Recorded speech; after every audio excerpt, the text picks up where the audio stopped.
Our weekly live stream. My name is Alicia, and in this week's live lesson, we're going to practice talking about music in English.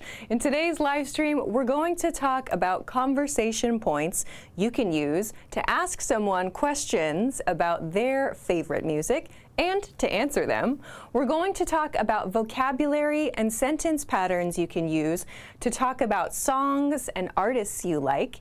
And we're also going to talk about some patterns you can use to ask for information. When you hear a song that you really like, how do you ask for information about that? We'll also talk about a few kind of more, I guess, detailed words that might be a little bit confusing, and we'll break down the differences at the end of today's lesson. So I hope everybody has a very easy way to send an example sentence live in the chat if you're watching live, or afterwards, later. Today is a very easy one to practice with. You can send some information about your favorite artist in the chat. So as you join, please make sure to hit the like button and share this video because it helps other people find the lesson. That'd be super cool. I see some people joining in the chat already. Hello, Natalie and Patrick and Isabel and Falak. Welcome, everybody. I see you on YouTube. Welcome, welcome. While we wait for more people to join and for Facebook to join, I want to remind you about this banner at the bottom of the screen that says download your free 2,000 words ebook. The team has this free PDF ebook at EnglishClass101.com. You can get this for free. This has the 2,000 core words of English. The core words of any language are the most commonly used words in everyday conversation and everyday communication. So if you want to make sure that you study the most important words first, you can download the Core Words ebook for free. It's a PDF. You can keep it on your phone, your computer. You can print it out, write notes, go crazy. You can download that for free from the link below the video if you're watching on YouTube, or above the video if you're watching on Facebook. Okay, all right, let's get into today's lesson. We have a lot to cover. Hello on YouTube. I see more people join. Hi, Rodrigo and Lisandro, hello, and Mateus and Elbin Herman Moreno, hello, Nathan, Violet, MD Forjula, hello, Jefferson. Sorry, I hope I said your name correctly. If I made a mistake, I'm very sorry, but hello and welcome. Let's get started because time is going to go quick today. We have a lot. I hope you send me your examples, so let's get into it. Today, I want to begin with conversation points, and the first one, I hope you can send your answer in the chat to what kind of music do you like? What kind of music do you like? At native speed, this question sounds like, what kind of music do you like? Or you might hear, what kind of music do you listen to? Or what kind of music are you into? All of these mean the same thing. What music do you like? Okay? Send it to me in the chat. We can compare. There are many people watching from around the world. You can tell us. So we can answer with a genre of music. So a genre means the type of music. So genre is here. We'll talk about it later. It's spelled G-E-N-R-E. Genre means type. So we can use genre for a movie or genre for music. Today, we'll talk about music genres. For example, I like pop. I like rock. I like rap, jazz, country, classical, hip-hop, reggae, house, techno, opera. What do you like? There are so many different styles, and depending on our mood, we like many different genres of music, right? I would say usually, for me, lately especially, I think I like house. I like lots of house, and I'll also add another one on here. I like house, I like funk, sometimes I like disco, a little bit older style, kind of modern, little mix of modern and old. And sometimes I like hip hop, and then sometimes also, because I have a little background in it, classical. Sometimes I get in a mood. Also, progressive rock sometimes too. So it depends on the day, right? Lots of different genres, right? Okay, some examples are coming in. Oh my gosh. Nathan wrote, what is a ballad? Did I put that on here? No, we'll talk about ballad in maybe part 2. Nathan, stick around. A ballad is like a slow, sad song. but we'll maybe talk about that more. Okay, what did you all put? Oh my gosh, Rocky wrote, my favorites are jazz and classical. I like Bing Crosby and Louis Armstrong. Nice, those classics, good. Lisandra wrote, I like hip-hop music. Nice. Isabel wrote, I like pop, classical, and instrumental. Okay, nice. MD Foyola wrote, I like pop and rock, very popular. Yeah, Nathan, I hope you heard my quick answer there. Ballads are usually like slow. They're often like a sad song, like usually sad, kind of like reflective songs. Like they tell us about something that happened. Yeah, like usually something sad happened in a ballad. Yeah. Patrick wrote, heavy metal. Okay, I'll put that. I didn't put heavy metal on here. I'll add that. Heavy metal. Nice. See, we have lots of different music preferences in the chat. I love that. Oben wrote salsa music. Okay, I'll put salsa on here as well. Salsa music. I love that. Okay, others? Pablo wrote, I like the Beatles. Excellent. Robson wrote, I like 80s pop rock and gospel music. Ooh, good one. I'll put gospel up here too. Gospel. See, we have so many different preferences just in the chat. Violet wrote, I like heavy metal, rock, and dance music. I like crystalline music. What is crystalline music? Is that a genre? Please explain, Violet. What's an example of crystalline music? I've never heard that as a genre before. Is it like an electronic music type? Like, I don't, what, please explain. Okay. Rocky wrote cha-cha, cha-cha and tango. Tango music? Is that a music genre? Okay. Jazz flute. Very nice. Okay, great, great. Let's go to the next question then. I hope you can answer the next question too.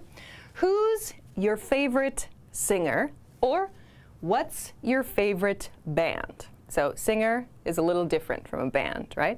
Who's your favorite singer or what's your favorite band? We can answer this question. Oh, maybe it's a little hard to see that part there.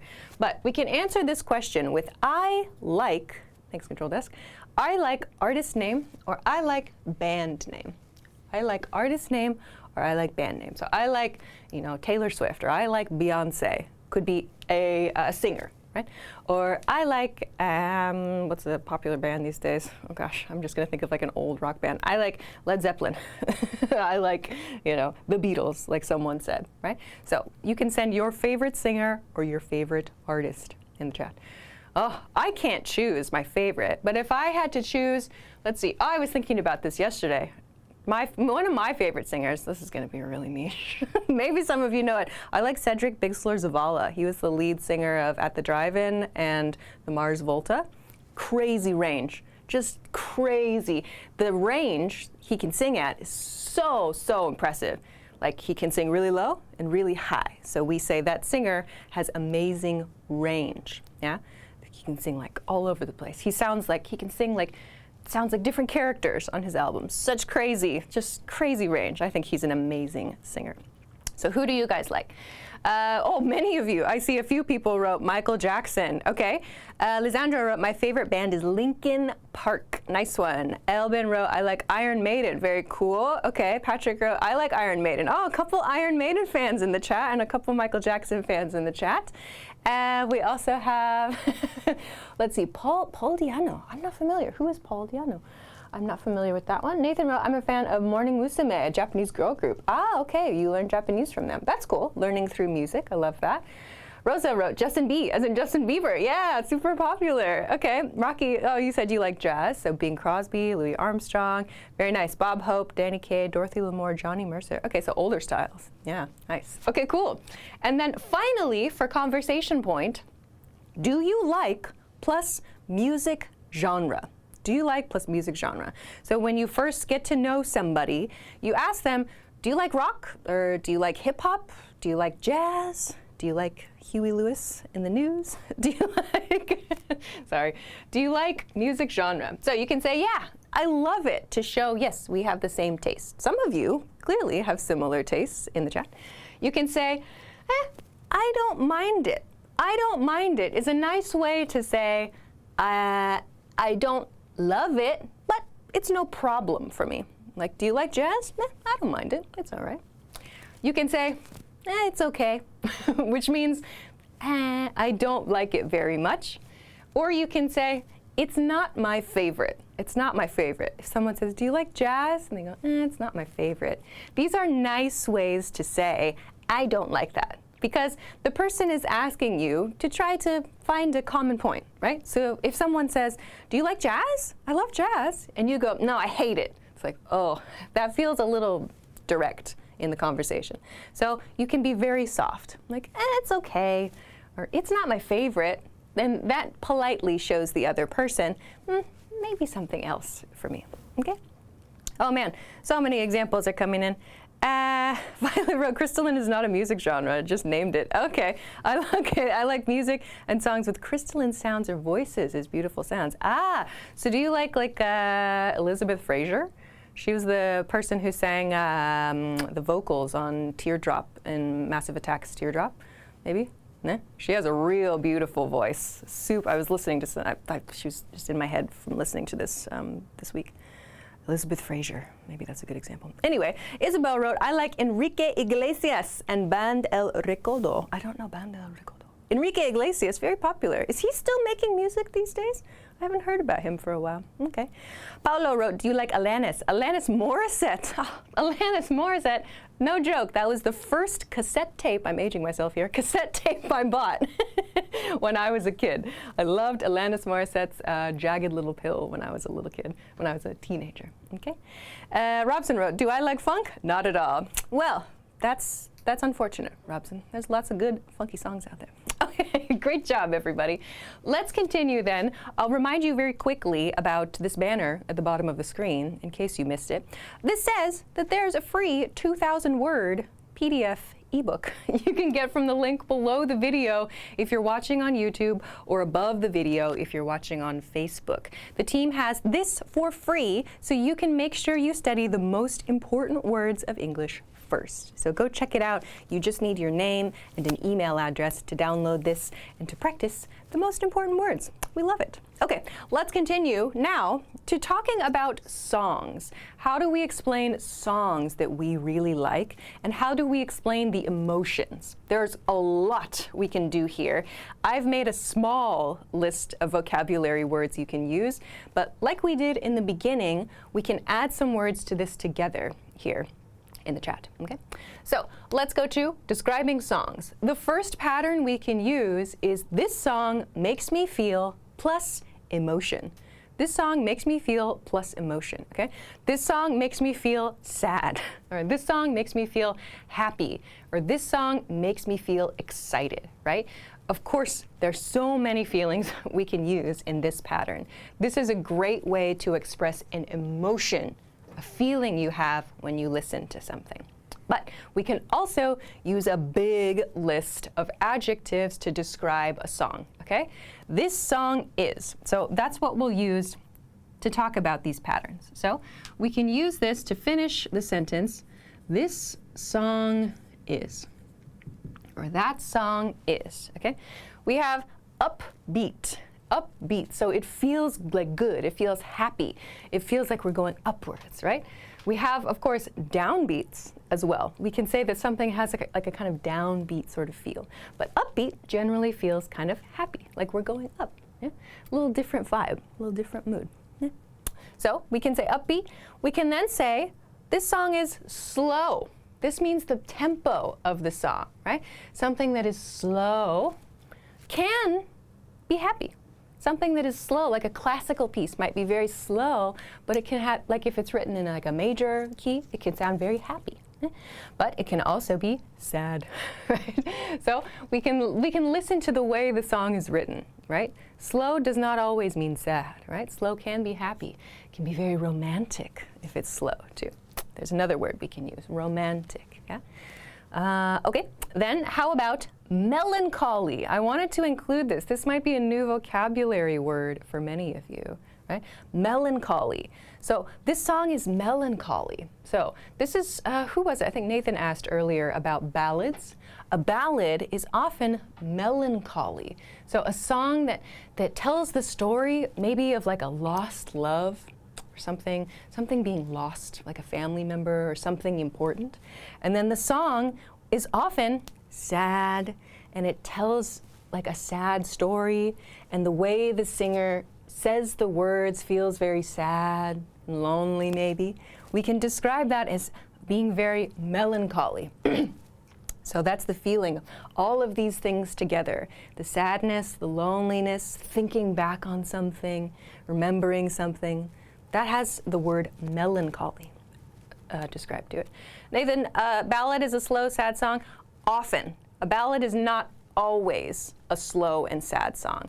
There can be, like, we can find actually ballads of, you know, like adventurers as well too. But a ballad today is often a slow and sad song.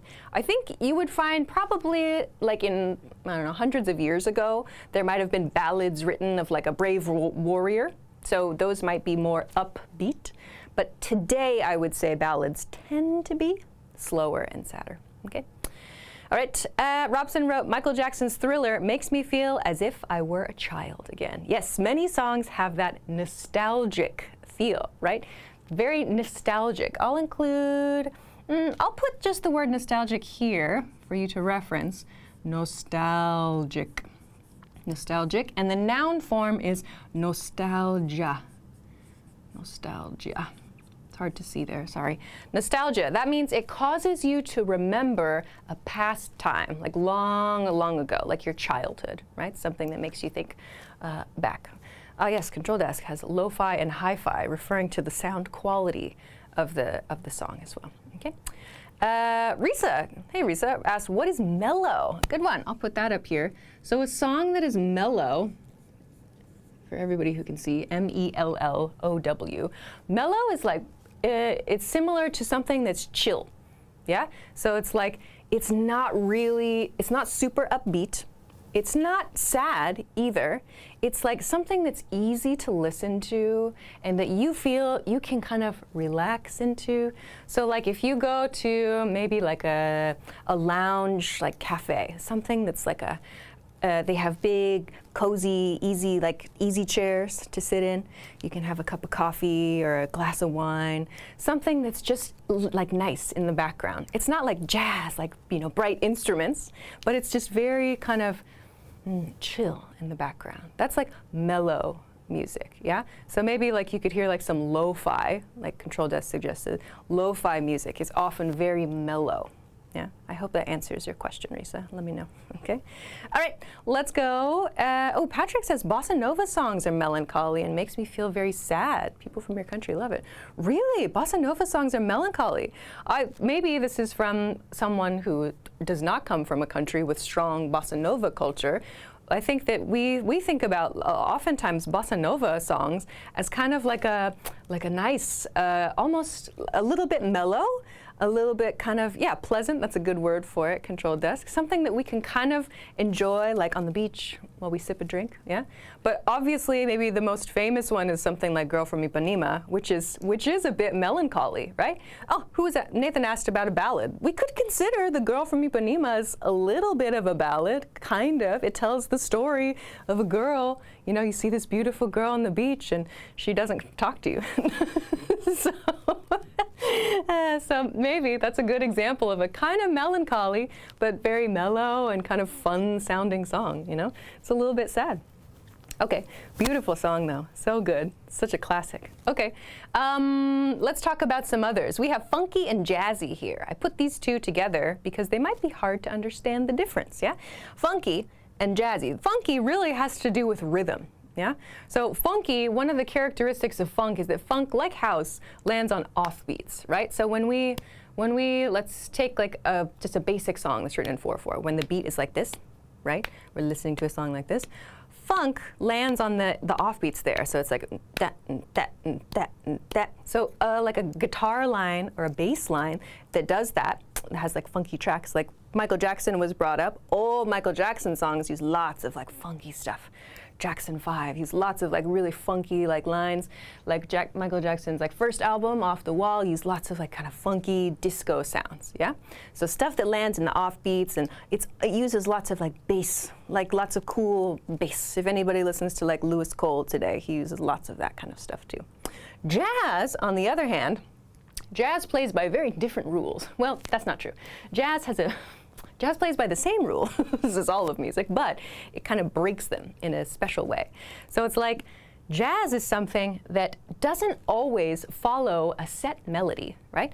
Jazz operates within, so like a set key or a complementary key. We can play lots of different sounds as a solo, which we'll talk about later. So something that is jazzy often has lots of acoustic sounds, often has lots of like actual instruments being played, though there is electronic jazz these days too.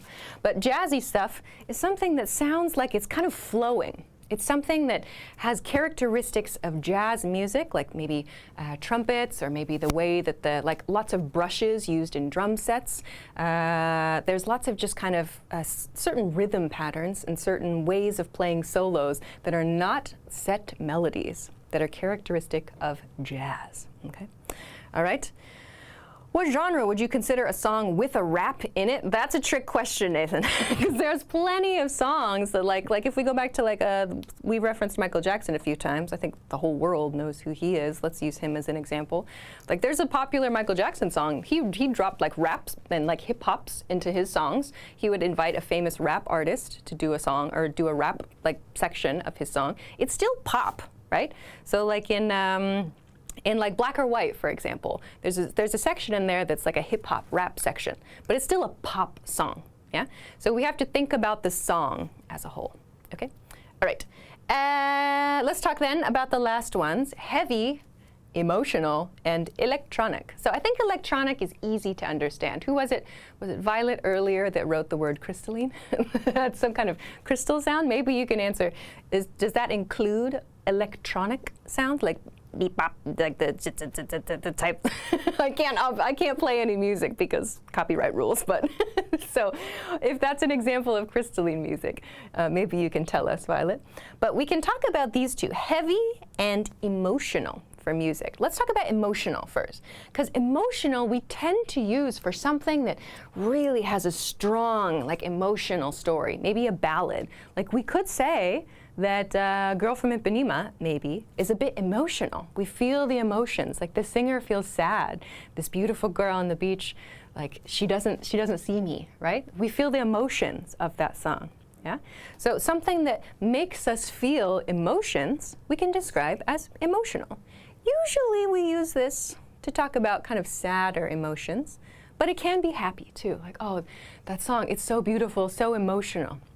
Sometimes we hear like classical music as well that's really great.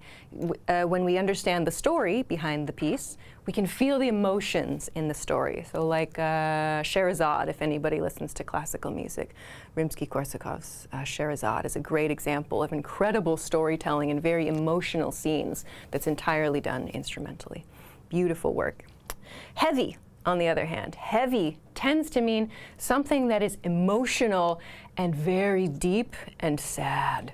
Something that is heavy is like a song that tells us about a very deep loss or very deep struggle. So we can use heavy to talk about a conversation too. Like when your friend has something terrible that happens, you can describe that as heavy. Like if your friend loses someone in their life, they pass away, you can say, oh, that's so heavy. I'm so sorry for your loss. So something that is heavy is emotional and like really intense and usually very serious too. Yeah, so it's a very heavy song, okay? All right. Oh my gosh, Violet, you've sent so many examples. Thank you. I'm not sure. I don't know all of those. Are those all examples of crystalline music? I'm so curious about crystalline. Your new genre today. I love this.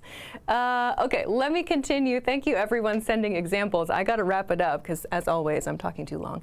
Let's go then to instruments and vocals, a few patterns we can use, and then we'll finish up quickly with some fun points at the end today.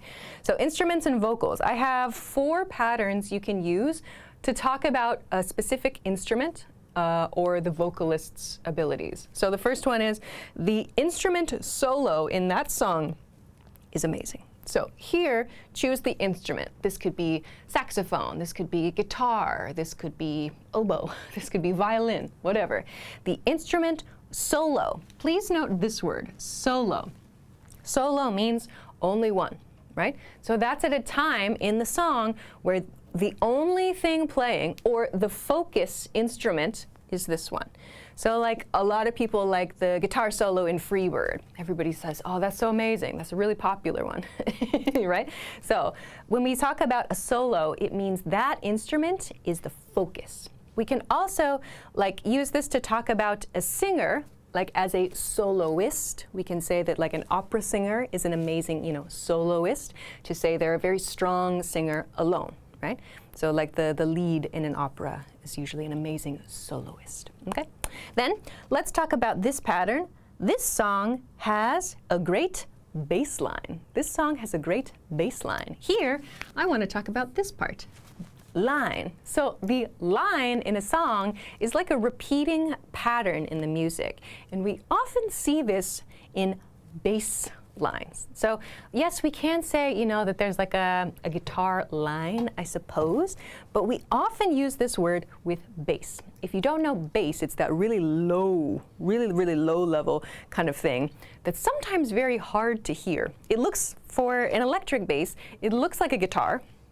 Like when you look at it, it looks like a guitar, but it plays really low notes, and we just hear like the doom, doom, doom, doom, doom kind of rhythm. It forms like the driving rhythm along with the drums, and it pairs with the melodies. It makes a super cool sound, used a lot in funk music, disco music, rock music too. But we talk about a line, like a bass line, to mean a pattern that repeats throughout the song. Yeah? So it's not a chorus. Chorus is for the lyrics, which are the words that we sing in the song. A bass line, or another line, is a pattern, an instrumental pattern that repeats. But we use this a lot to talk about bass. Okay? Then next one is the vocals in this track are incredible. The vocals in this track are incredible. I want to talk about two things here. Vocals and track. So the vocals, that means the singing, right? So the vocals means the sounds that come from the singer, which could be more than one person, it could be one person. So when we want to talk about how good the quality of the voice is, we can say the vocals to do that. You can say the singing in this track is incredible also, okay? But there might be some reasons to say vocal or singing. When someone is singing like opera, right, you can say, oh, her singing is amazing, his singing is amazing.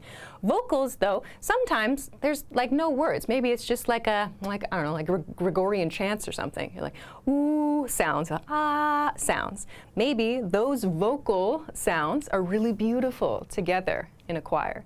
So you might want sometimes to choose between vocals and singing. Backup vocals for mbop. Okay. All right. Last one here. He's an amazing drummer. I included this here as an example. ER. Here. I've chosen an instrument right here. But when we want to talk about someone's skill playing an instrument, you can use this. We can use a word to describe that person's profession here. He's an amazing drummer. She's an amazing guitarist. She's a fantastic bass player. So you can use a word like this. In this case, drummer is the word we use. Drum is the bass here. But we can use this to talk about someone's skill as a performer as well too. Also, I just realized I forgot to explain this. Track. I want to include this here. We're going to review at the end. A track and song can be used in the same way, but we tend to use track more for something that's like dance music or like club music.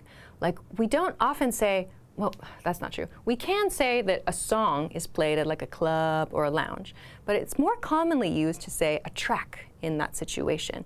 Songs, we tend to say a little bit more for like mainstream stuff, like there's some singing in it, like a Taylor Swift song. Right? Track is more commonly used for like music that has less focus on like one singer, but we can use track to talk about all songs as well too. So there's a slightly different feel for track and song. We'll talk about piece at the end. Okay, time's out. I'm really late, so let's finish this up. Asking for info. This means when you hear a song you like, how do you ask about it? It's easy. So we can say, what's the name of this song? What's the name of this song when you hear it? Of course, now we have our phones. You can just use Siri or Shazam or whatever you use I don't know. Now we can just listen like this.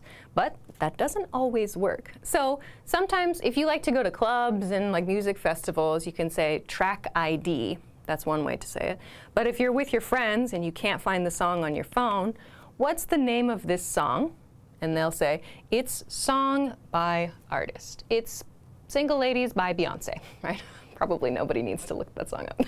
So it's song by artist is the easy way to say it. Or just give song artist, or it's Beyonce's Single Ladies. Easy, easy to do that, right? Or you can say, who sings this song?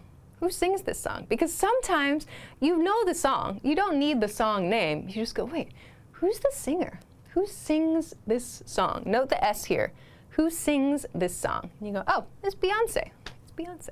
Probably Beyonce's voice is very easy to recognize, but maybe we need to check. Okay, let's finish today with some bonus vocab. Let's review these because I think I tried to choose ones that might be a little confusing and that were maybe new for many of you today. So I have 3 I want to compare in this first bonus section. Song versus track versus piece, okay? I talked about song and track just a moment ago, right? Song we use for like a pop song, right? Something we hear on the radio, yeah? So that's a Taylor Swift song or a song by the Beatles, right? We tend to use track a lot for music we hear like at a club or something that we like to dance to, like electronic music. We might often say, I love this track. Yeah? It's not incorrect to say song, like, oh, that electronic song is so cool. That's no problem. Just the feel that's kind of the difference, right? We tend to use song for things that are like more mainstream. Yeah, they have a singer, there's like a band, but we tend to use track more for like electronic style music. Then piece, which I think I said only once or twice in today's lesson. Piece is what we use to talk about classical music. Imagine reading the sheet music where all the music notes, these are on the paper, on a page, and the musicians play that music. I talked about Scheherazade earlier. Beethoven's Fifth is another popular one, or like Rachmaninoff's Second Symphony. All of these are pieces of music, okay? So we use the word piece to talk about a classical song, classical music. We don't usually say, oh, I love that song by Beethoven. We say, I love that piece by Beethoven. We use it, I think it's important to use a different word here because they're very different, right? A song, a 3 or 4 minute song is very different from a piece of music that has many different talented musicians, right? So it's important to use the correct word because I think it shows the different level of skill required to make that music happen, right? So a piece is for classical music usually. Let's finish then with the last one I hinted at earlier, line versus riff versus solo. So solo I talked about briefly earlier. Solo is when one instrument or one singer takes the focus, right? A guitar solo, a drum solo, right? That's the only thing we hear, or there's very little else. So one person solo. I talked about line, which is a repeating pattern in music. We often use this with bass line. I love the bass line. You might hear there's also the word melody, which is usually used to talk about the singing. Like the melody is usually carried by the singer. There might also be a melody, an instrumental melody as well. Of course, instrumental melodies are more common in classical pieces. Finally, a riff. A riff. A riff is something you will hear more in jazz or funk music. It's something that a musician, they just made up on the spot. In that moment, they're just playing, they're just making some sounds, stuff that sounds cool. They came up with something, this cool riff, right? It's like a short piece, it's a short moment where they made something that sounds cool. They came up with this idea, right? So they might not use that again, but it's like something that came up briefly. Okay, so to riff can also be a verb as well. That means they're just coming up with things on the spot, means in the moment. We also use this for jokes, to riff on something. Oh, I'm late, so let's finish there, okay? Let me check the chat. Patrick wrote, a great bass line in music rock is to Another One Bites the Dust by Queen. Perfect example. Dun, dun, dun, dun, dun, dun, dun, dun. Perfect example. Thanks for that one, Patrick. That's a great baseline. Okay. All right, I have to finish. I'm super late today, but we learned a lot. Woohoo! So let's end there. That was really fun to talk about music. I could talk about all kinds of music for a long time, but we will not do that. Today, we need to talk about next week's lesson. So we'll finish there for today. Let me get out of the way so you can take a screenshot. Ta-da! There we go. So I will, of course, be back next week. Next week's lesson is, a fun one, talking about your vacation plans in English. I don't know, maybe many of you will choose to take a vacation soon, summer vacation or different season. But next week we'll talk about some expressions you can use to explain those vacation plans. So please join me again next week at 9 p.m. Eastern Standard Time, that is New York City time. If you don't know your local time, please Google it or set a reminder on Facebook or on YouTube, and you can join us with a pop-up as soon as we start this session. Okay, so we'll finish there for today. Thank you so much, everybody, for joining in. Thank you for sending your awesome examples. That was really, really fun. I loved hearing everybody's preferences and having a good time today. So thanks very much for joining me. Have a great day. Have a great week. Have a great weekend, and I will see you again